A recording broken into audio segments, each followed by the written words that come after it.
परमात्मा क्या है और इसकी प्यास क्या है। सभी को परमात्मा चाहिए और सभी भगवान को प्यार करते हैं कि कोई शक्ति है। हाँ, अलग अलग नाम दे देते हो, अलग अलग रूप दे देते हो। कोई मूर्तियों में देखता है, कोई बिना मूर्तियों के देख लेता है। देखना सबका जारी है, देखना का प्रोसेस सबका सेम है।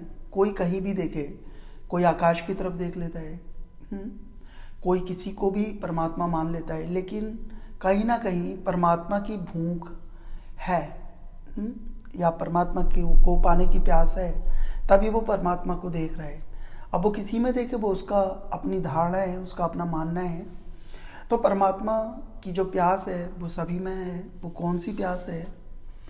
परमात्मा को हमने देखा नहीं, परमात्मा को हमने जाना नहीं, उसके बाद भी एक प्यास पैदा हो गई कि कुछ चीज़ है जो हमें भर देगी, कोई चीज़ है जो हमारा खालीपन दूर कर देगी, और परमात्मा की तरफ हम दौड़ने लगते हैं, भागने लगते हैं।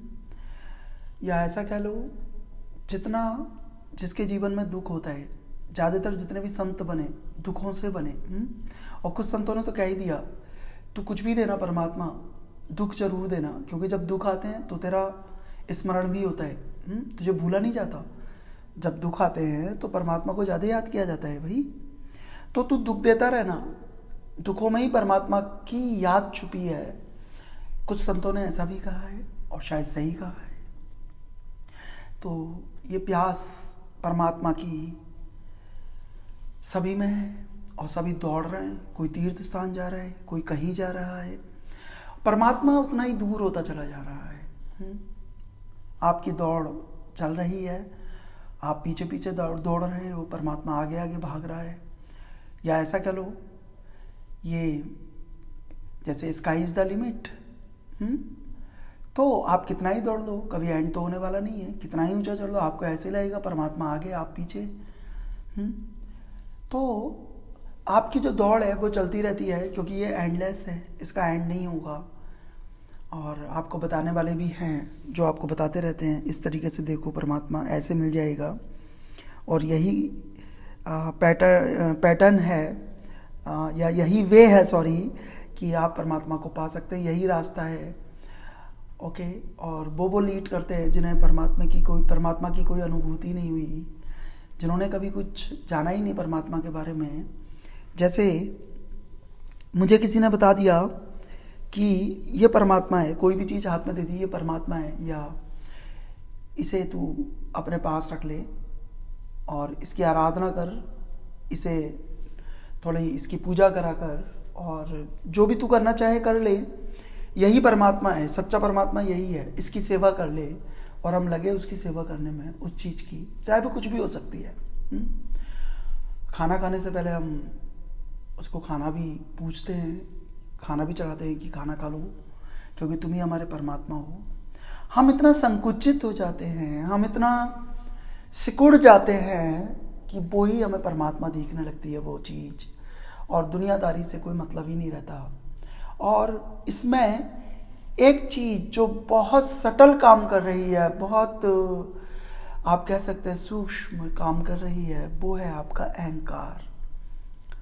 कहीं ना कहीं आप परमात्मा को नहीं खिला रहे, आप अपने अहंकार को खिला रहे हैं। कुछ चीज़ें तो ऐसी हैं जो अपना वीडियो तक वायरल कर देते हैं कि देखो, कोई भी मूर्ति को ले लेंगे किसी भी भगवान की, देखो मैं परमात्मा की, और वो वायरल हो जाएगी। और वो सोचेगा इंसान कि मैं बहुत बड़ा भक्त हूँ, लाखों लोगों ने मुझे लाइक किया, लाखों लोगों ने मुझे फॉलो किया, एक मूर्ति हाथ में लेके मैंने डाली।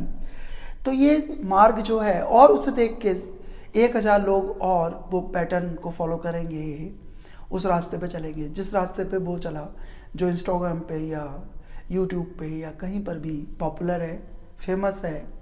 और इस तरीके से एक भीड़ चलने लगेगी और वो परमात्मा को अलग अलग चीज़ों में देखने लगेगी। और परमात्मा का कोई मतलब नहीं है, परमात्मा का उन्हें कुछ नहीं मालूम है, उनकी नज़रों में कोई मतलब नहीं है कहाँ है, क्या एक्शंस होने चाहिए।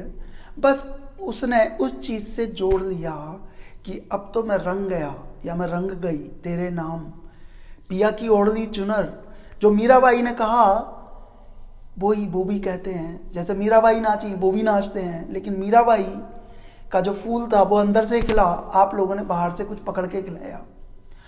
ध्यान रखना, यहाँ पे आपका ये जो पैटर्न है वो स्वाभाविक नहीं है, ये किसी के द्वारा दिया गया है। अंदर से कोई प्रेरणा नहीं आई है जो तुम्हें कुछ भी दे सकता है। कोई भी पॉपुलर इंसान, आप तो कोई पॉपुलर साधु हो सकता है, संत हो सकता है। मेरा किसी के लिए इंसल्ट नहीं है, ना कोई आलोचना कर रहा, सभी के हाथ जोड़ रहा हूँ, लेकिन मैं कुछ ना कुछ तो बताऊंगा। वो अगर आपको कोई पॉपुलर संत, जिसे आप बोलते हो वो पॉपुलर साधु है, वो आपको एक कंकड़ भी दे देगा, कहेगा कि इसे रख लो। साधु नहीं है, पॉपुलैरिटी है उसके साथ। जो जितना बड़ा पॉपुलर उतना बड़ा साधु, जिसके जितने फॉलोअर्स उतना बड़ा संत, उतना बड़ा साधु। फिर क्या फर्क पड़ता है उसने परमात्मा देखा या नहीं देखा? फॉलोअर्स होने चाहिए, पॉपुलैरिटी होनी चाहिए। ओके, तो आज का जो युग है वो पॉपुलैरिटी का है, फेमस का है, फेम का है। जो जितना बड़ा प्रसिद्ध उतना बड़ा साधु। तो आप भी उसी पैटर्न को फॉलो करते रहते हैं जो ये बड़े बड़े लोग आपको दे देते हैं, और आप उसी को परमात्मा मान लेते हैं। और जिस जगह पर आपकी विचारधारा या आपका अंतःकरण या आपका अंदर का फूल कभी खिल नहीं पाता, जो आपका अंदर का फूल है वो स्वयं ही खिलेगा, आपके बोध से खिलेगा। जो अंदर बैठा हुआ है परमात्मा बीज बनके, वो तो आप ही खिला पाएंगे। बाहर है ही कहाँ परमात्मा जिसे आप पकड़ के कुछ भी कर रहे हो। ऑलराइट, परमात्मा तो अंदर है, वो बीज अंदर है। आज जानोगे या कल जानोगे। हो सकता है मेरी बात आपको ठीक ना लग रही हो, क्योंकि प्रोसेस से अलग है। मैं आपको कुछ और बता दूं तो आप उसे फॉलो करने लगेंगे। किसी काम में लगा दूं, आप काम करने लगेंगे। ठीक है, आपको लगेगा कुछ बता दिया, लेकिन ध्यान रखना, आपका बीज वो अंदर ही है, जो परमात्मा रूपी बीज है। और वो तभी फूटेगा जब आपका बोध, आपकी अटेंशन, आपका फोकस अंदर जाएगा। और बहुत सौभाग्यशाली होंगे आप जब वो उस बीज को आप देख पाएंगे। और एक बार वो बीज देख लिया, वो खिल गया, बस देखना भर है, और कुछ भी तो नहीं करना आपको। और वो बीज आपके अंदर है। जब वो बीज फूटेगा ना, और जो फूल खिलेगा, मतलब आप ही खिल जाएंगे। और जब वो फूल खिलता है ना, विकसित होता है ना, तो हजारों लोग उसके सानिध्य में आके गंगा नहा लेते हैं, पवित्र हो जाते हैं, शांत हो जाते हैं। आपको ऐसा बनना है, या भीड़ का हिस्सा बनना है, या अहंकार से अपने आप को भरना है, आपको देखना है। और परमात्मा तो निरअहंकारिता की बात है, जहाँ पे सारे अहंकार, सारा ईगो खत्म हो जाता है, वहाँ से परमात्मा की यात्रा शुरू होती है।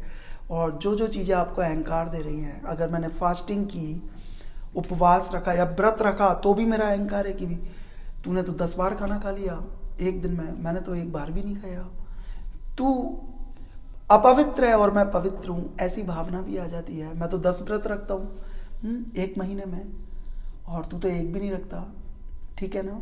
मैं तो रोज मंदिर जाता हूँ, तू तो मंदिर ही नहीं जाता। तो ये सब चीज़ें जब आ जाएंगी तो परमात्मा तो दूर है ही, वो और दूर हो जाएगा।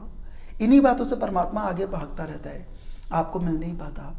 तो अगर आप सच्चे में परमात्मा को सच्चाई में जानना चाहते हैं, या उसे प्राप्त करना चाहते हैं, या उसके मार्ग पर चलना चाहते हैं, तो पग पग, मोमेंट टू मोमेंट आपको चलना पड़ेगा और प्रैक्टिस करनी पड़ेगी।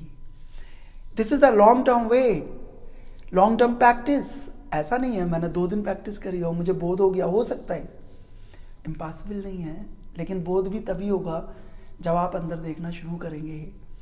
अब वो 1 साल लग जाए या 1 दिन में हो जाए, लेकिन परमात्मा मिलना निश्चित है। और परमात्मा का जो आनंद है, उसे मिलने का आनंद है, ठीक है।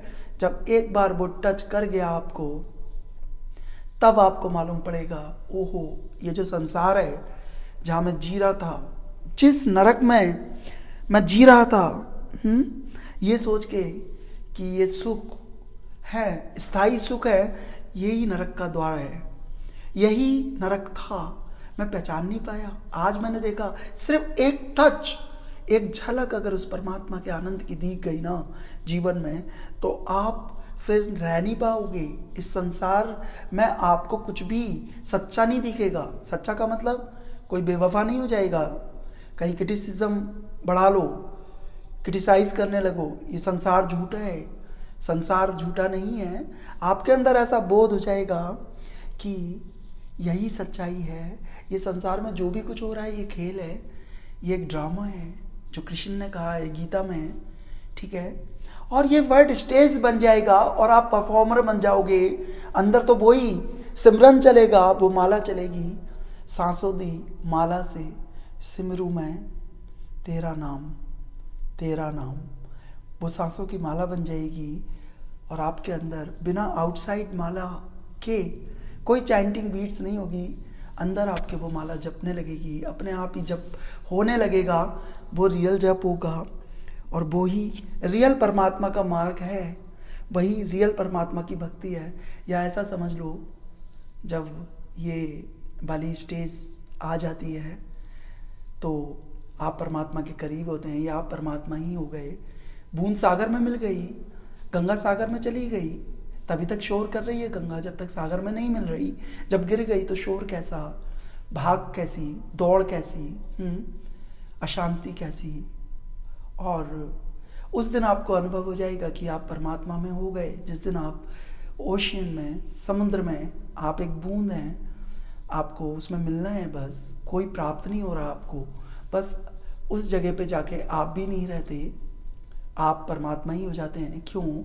एक बूंद सागर में रह के उसका अस्तित्व परमात्मा हो जाता है। बूंद का अस्तित्व पहले भी परमात्मा था, जब बूंद सागर में नहीं मिली थी, लेकिन उसको मालूम नहीं था। वो उसकी अज्ञानता थी। जैसे हम लोगों की यही अज्ञानता है, हम परमात्मा से अपने आप को अलग माने हुए हैं। तो जब बूंद परमात्मा में मिल जाएगी तो आप सागर थे और सागर ही रहेंगे।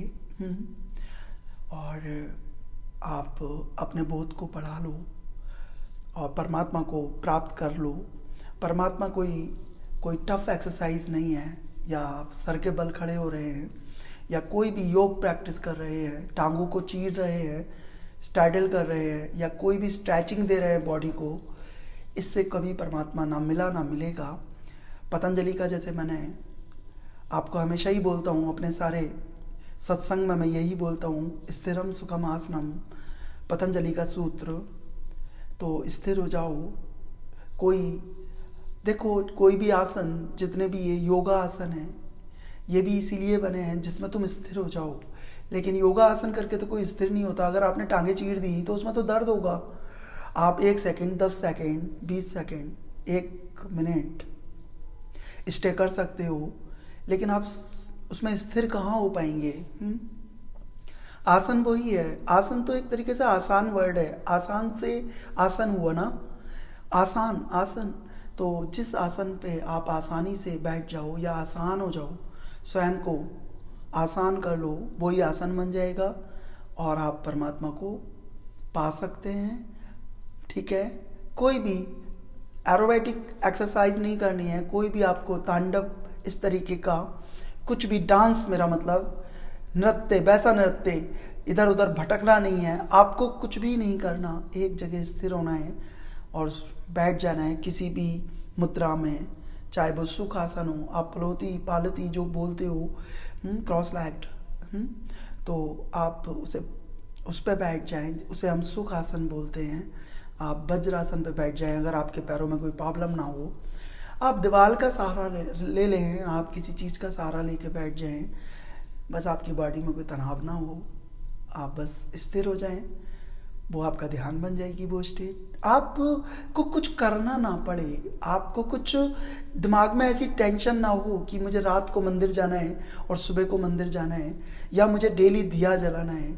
दिया जलाना बुरा नहीं है, मंदिर जाना बहुत अच्छा है, लेकिन तब जाना अच्छा है, तब दिया जलाना अच्छा है जब वो स्वयं जल जाए, जब आपको मालूम भी ना पड़े आप कैसे पहुंच गए, कोई प्रोसेस नहीं है, कोई तनाव नहीं है, और आप मंदिर भी पहुंच गए। और आपने परमात्मा की पूजा भी कर ली या हो गई अपने आप ही, उसे कहते हैं सच्ची प्रार्थना। और जितनी प्रार्थनाएं हम करते हैं उसमें टाइम लगाते हैं, पूरा माइंड हमारा एक्टिव रहता है और हम खड़े होके 1-1 घंटे तक प्रार्थना कर देते हैं, या जो भी हमें बताया जाता है परमात्मा के मार्ग पे ऐसा करो ऐसा करो, और हम तनावग्रस्त हो जाते हैं उस समय। एक बार बचपन में ना एक आरती हो रही थी, काफ़ी लंबी आरती थी, और कहीं पे मैं इनवाइटेड था, मतलब मेरी फैमिली इनवाइटेड थी, मैं भी गया था। तो वहाँ पे जब प्रार्थना चल रही थी, मतलब आरतियाँ चल रही थी, मेरे पैरों में बहुत दर्द हो रहा था। Why I don't know. मैं बैठना चाहता था, लेकिन वो पंडित जी हमारे एक आरती खत्म करें वो दूसरी आरती शुरू कर दें, दूसरी आरती शुरू करें वो तीसरी आरती शुरू कर दें।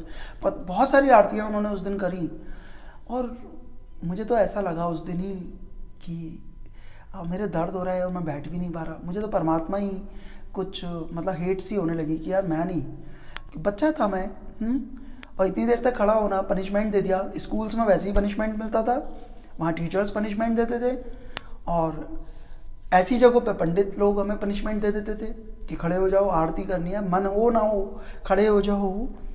तो वो सब पैटर्न है, वो सिर्फ आपको आपकी बाहरी चीज़ें हैं, लेकिन जो प्रार्थना अंदर से आती है उसमें कोई पोस्चर की ज़रूरत ही नहीं होती। फिर जब परमात्मा की पुकार जो होती है, जो हृदय से आती है, तो आप जिस पोस्चर में भी बैठे होते हैं वो ही परमात्मा का पोस्चर बन जाता है, या जिस स्थिति में आप होते हैं वही स्थिति आपके लिए अनुकूल हो जाती है।